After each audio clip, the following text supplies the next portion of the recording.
नमस्कार, India voice देख रहे हैं आप। आपके साथ मैं हूं स्वीटी दीक्षित। बुलेटिन की शुरुआत करेंगे महत्वपूर्ण जानकारी के साथ। बता दें कि तेलंगाना में चुनाव प्रचार का आखिरी दिन आज है। राहुल गांधी, प्रियंका गांधी संयुक्त रूप से करेंगे रोड शो। पीएम मोदी समेत बीजेपी की कई दिग्गज चुनावी हुक्कार भरने के लिए मैदान में उतरेंगे। 30 नवंबर को तेलंगाना में होगी मतदान और ऐसे में बता दें कि राहुल गांधी, प्रियंका गांधी संयुक्त रोड शो करेंगे।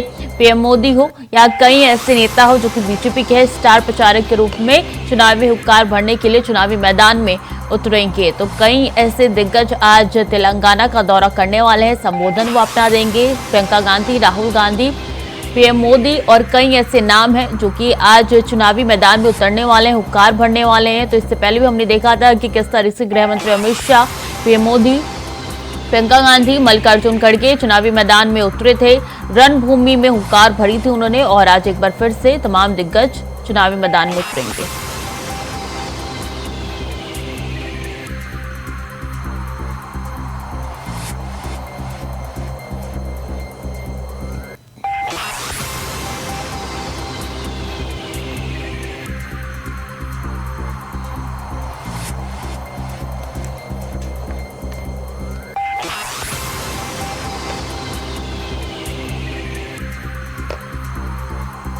तो 30 नवंबर को तेलंगाना में वोटिंग होनी है, मतदान होगा और ऐसे में आज शाम को चुनाव प्रचार थम जाएगा।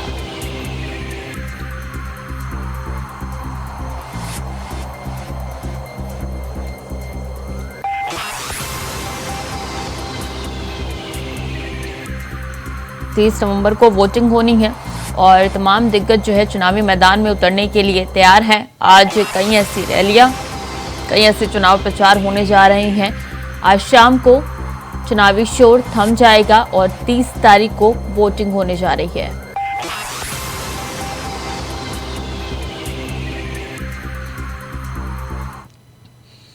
प्रधानमंत्री नरेंद्र मोदी तेलंगाना के दौरे पर है, जहां पीएम मोदी ने जनसभा को संबोधित किया है। पीएम मोदी ने कहा है कि बीजेपी के लिए वोट तेलंगाना के बुनियादी ढांचे में सुधार लाएगा। जिसके साथ ही पीएम मोदी ने कहा है कि विकास को बढ़ावा देने और किसानों, युवाओं, महिलाओं और गरीबों के लिए जीवन की बेहतरीन गुणवत्ता सुनिश्चित करने के लिए एक वोट है।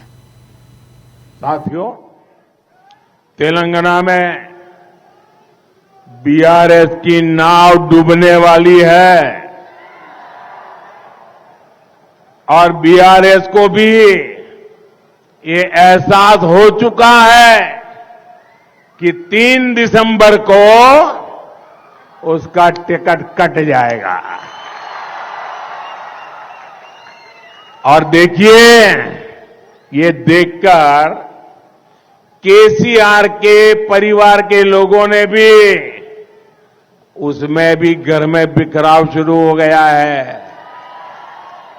अपनी हार सामने देख केसीआर एक तरफ पूरी ताकत लगा रहे हैं कि जनता का आक्रोश थोड़ा ठंडा हो जाए, वहीं दूसरी तरफ केसीआर के रिश्तेदार अब बीआरएस को ही कोस रहे हैं। 3 दिसंबर के बाद तो ये लड़ाई और तेज होने वाली है।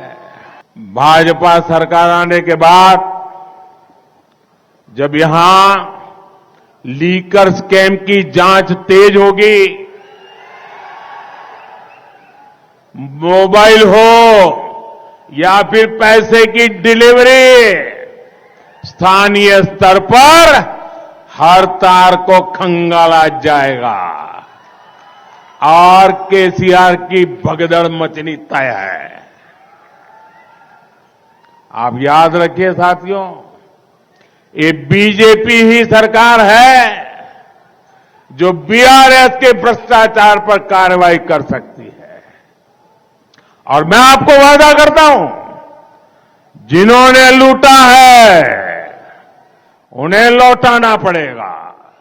गलती से भी कांग्रेस आ गई तो फिर वो तेलंगाना को भी अपना एटीएम बना लेगी।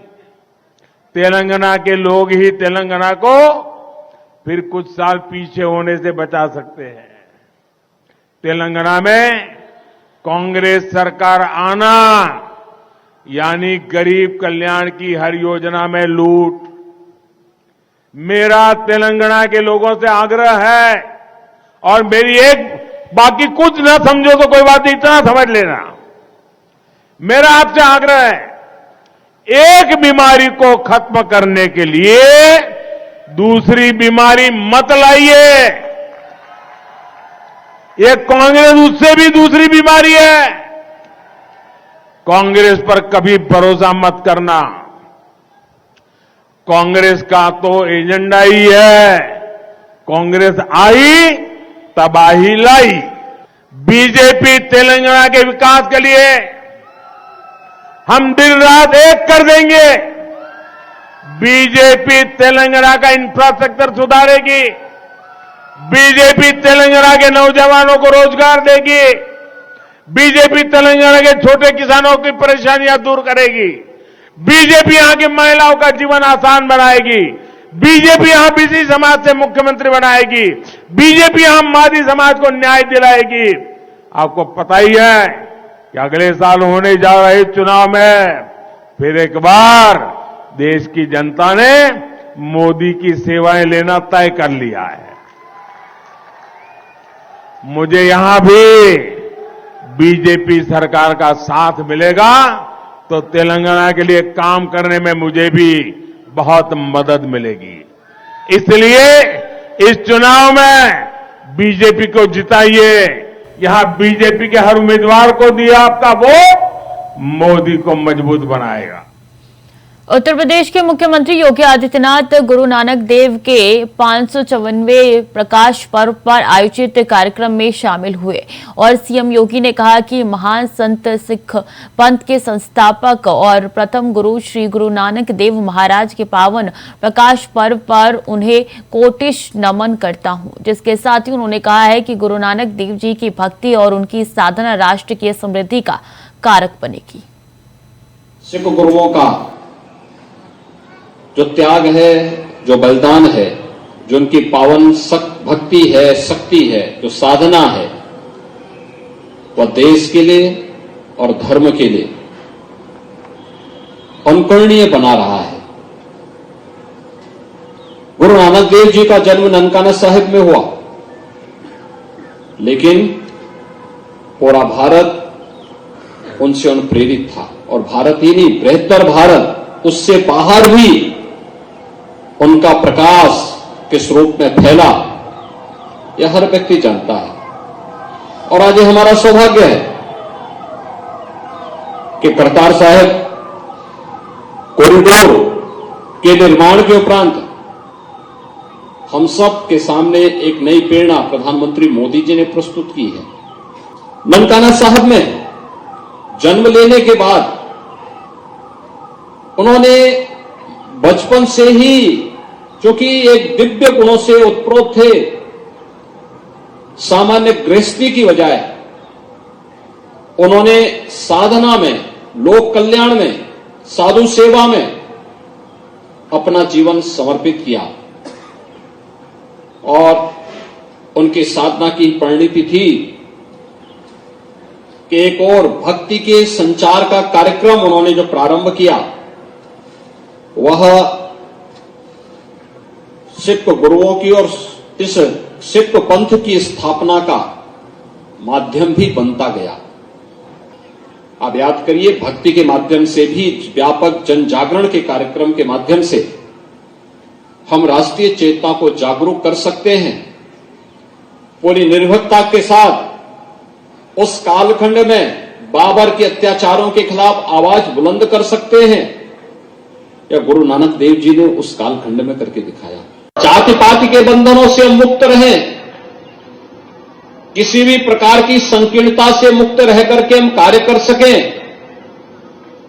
यह प्रेरणा भी गुरु नानक देव जी ने उस समय हमें दी।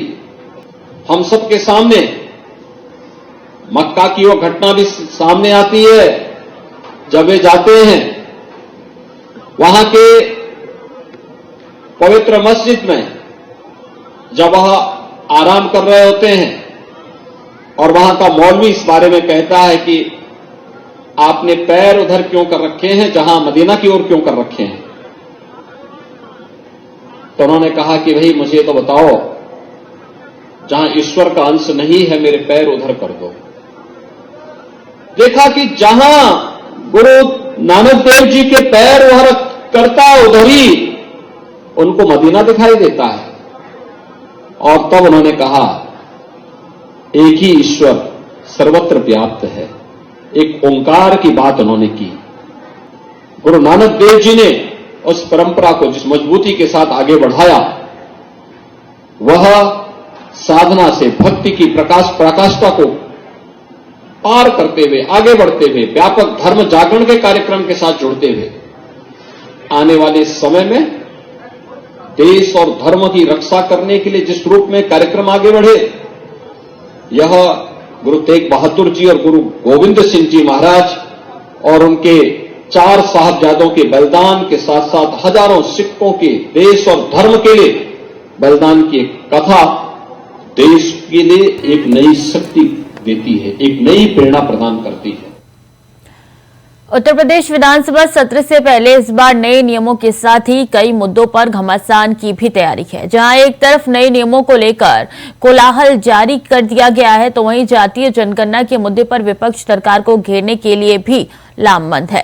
अब देखना यह है कि यूपी सरकार का यह सत्र लोकसभा चुनाव से ठीक पहले आने वाले अनुपूरक बजट में जनता से जुड़ी योजनाओं की उम्मीद के साथ और क्या क्या लेकर आता है। रिपोर्ट देखिए। उत्तर प्रदेश विधानसभा के शीतकालीन सत्र की शुरुआत 28 नवंबर से होने जा रही है। वहीं इस बार का शीतकालीन सत्र बेहद अहम है।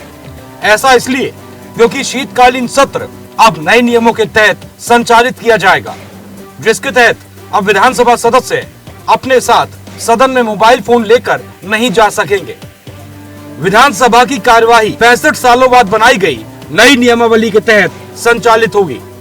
दरअसल अक्सर सदन में कई नेताओं के वीडियो सोशल मीडिया पर सामने आते रहते थे, जिन्हें लेकर अक्सर सवाल खड़े होने के साथ ही विवाद की स्थिति बन जाती थी। ऐसे में अब यूपी की विधानसभा के नियमों में बदलाव किया गया है, जिसके तहत अब विधानसभा सदस्य सत्र के दौरान सदन के अंदर मोबाइल फोन, झंडे, प्रतीक चिन्ह या कोई अन्य प्रदर्शन करने वाले सामान को प्रदर्शित नहीं कर पाएंगे। सत्र के दूसरे दिन राज्य सरकार वित्तीय वर्ष 2023-24 के लिए अनुपूरक बजट पेश करेगी। अगले वर्ष लोकसभा चुनाव के मद्देनजर अनुपूरक बजट 40 से 50 हजार करोड़ रुपए का हो सकता है, ताकि चुनाव से पहले तमाम योजनाओं और विकास परियोजनाओं को तेजी से अमली जामा पहनाया जा सके। विधानसभा सत्र में माननीय विधानसभा अध्यक्ष जी ने नए नियम बनाए हैं और उन नए नियमों के तहत हम सब विधानसभा में कार्रवाई में हिस्सा लेंगे और सभी सदस्यों से मैं रिक्वेस्ट करता हूं कि नई नियमावली के अनुसार माननीय विधानसभा अध्यक्ष जी के निर्देशों के अनुरूप हम सब काम करेंगे। देखिए, चुनाव अंतिम प्रहर में है और भारतीय जनता पार्टी ने सब जगह अच्छा प्रदर्शन किया है। हम प्रचंड बहुमत के साथ पुनः जीत रहे हैं और जहां विपक्ष की सरकार है वहां भी हम प्रचंड बहुमत के साथ आ रहे हैं। आप वेट करिए, ये इल्जाम का दौर चुनाव में चलता है, लेकिन बीजेपी ने दक्षिण के राज्यों में अच्छा प्रदर्शन किया है। जातिगत जनगणना के मुद्दे पर घेरेगा विपक्ष। विधानसभा के शीतकालीन सत्र के दौरान विपक्षी दल जातिगत जनगणना के मुद्दे पर सरकार को घेरते हुए नजर आएंगे। मौजूदा समय में समाजवादी पार्टी के नेता जातिगत जनगणना के मुद्दे पर लगातार सरकार पर आक्रामक रवैया अपनाए हुए हैं। उत्तर प्रदेश में आगामी लोकसभा चुनाव से पहले सपा से लेकर कांग्रेस जातीय जनगणना के मुद्दे पर हावी नजर आ रहे हैं। शीतकालीन सत्र से लागू हो रही है नई नियमावली। दरअसल हाल ही में अगस्त के महीने में मानसून सत्र के दौरान उत्तर प्रदेश विधानसभा की प्रक्रिया और कार्य संचालन नियमावली 2023 को मंजूरी मिली थी, जिसके बाद बनाई गई नई नियमावली शीतकालीन सत्र से लागू हो रही है। ऐसे में अब नेशनल ई विधान लागू होने की वजह से विधानसभा सदस्यों की वर्चुअल उपस्थिति का प्रावधान भी शामिल किया गया है, जिसके तहत विधायक अपने घर में ही सदन की कार्यवाही से वर्चुअली जुड़ सकेंगे। Bureau report, India voice. Jharkhand के गोड्डा जिले में एक तरफ तो मलेरिया का प्रकोप लोगों के लिए मुसीबत बना हुआ है, जिसमें दर्जनों लोगों के इसके चपेट में होने के साथ ही एक बच्चे की मौत की भी खबर सामने आई है। तो वहीं इस मुद्दे पर सियासत भी खूब हो रही है, जहां बीजेपी सरकार पर और स्वास्थ्य विभाग पर लापरवाही का आरोप लगा रही है, साथ ही किए इंतजाम को भी नाकाफी बता रही है। अब देखना यह है कि सरकार की तरफ से इस प्रकोप से जनता को बचाने के लिए क्या कुछ इंतजाम किए जाते हैं। रिपोर्ट देखिए।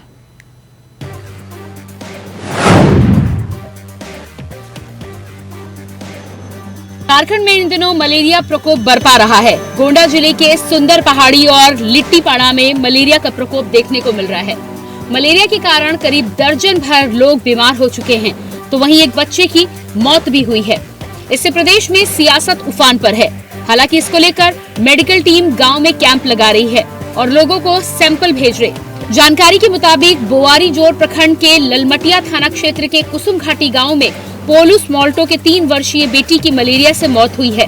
बच्चे की मौत की पुष्टि गोंडा सिविल सर्जन डॉक्टर अनंत झा ने करते हुए बताया कि गांव में 2 दर्जन से ज्यादा लोग बीमार हैं, जिसमें 5 मरीजों को गंभीर हालत में सदर अस्पताल में भर्ती कराया गया है। ये सभी परिवार सुंदर पहाड़ी भोज खाने के लिए गए हुए थे। 2 दिन पूर्व लौट के आए, इसके बाद से सभी लोग बीमार हैं।